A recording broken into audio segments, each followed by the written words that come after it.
আজ আমার বাবা আপনাদের সাথে খাসির মাংস রান্না করা শেয়ার করবে।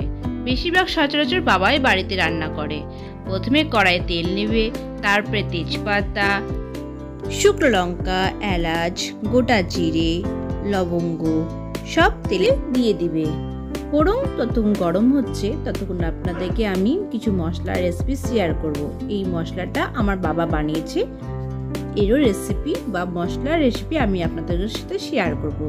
কড়াইয়ে তেল গরম হয়ে গেছে, তারপর বাবা কুচনো পেঁয়াজ, তার সাথে কুচনো টমেটো একসাথে দিয়ে দিবে, ওর সাথে খাসির মাংসটাও দিয়ে দিবে। বাবা মশলা, খাসির মাংস, পেঁয়াজ সব একসাথেই কষায়। এই যে আমার বাবা, বেশিরভাগ বাবা বাড়িতে বাবাই রান্না করে, আর বাবার হাতে রান্না অসাধারণ।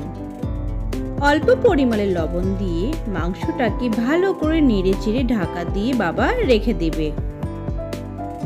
রেখে দেওয়ার পর 10 মিনিট পর আবার ঢাকনা খুলে মাংসটিকে নাড়তে হবে। মাংস থেকে অনেক পরিমাণে জল বেরোবে, কিন্তু ভয় পাবেন না।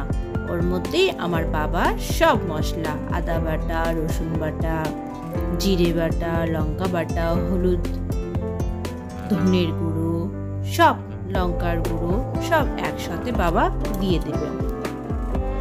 সব উপকরণ একসাথে দেওয়ার পর বাবা মাংসটিকে ভালো করে নাড়াচাড়া করবে। যতক্ষণ জল শুকিয়ে না যায় ততক্ষণ মাংসটিকে নাড়াচাড়া করতে হবে। মাংসটি যতক্ষণ জল ছিল দেখতে তো আলাদাই ছিল, কিন্তু এখন মাংসটিতে বিন্দুমাত্র জল নেই, খুব সুন্দরভাবে সিদ্ধও হয়ে গেছে। এবার আমার বাবা মাংসটির মধ্যে যতটা পরিমাণে জল দেওয়া দরকার ততটাই জল দিয়ে রেখে দেবে।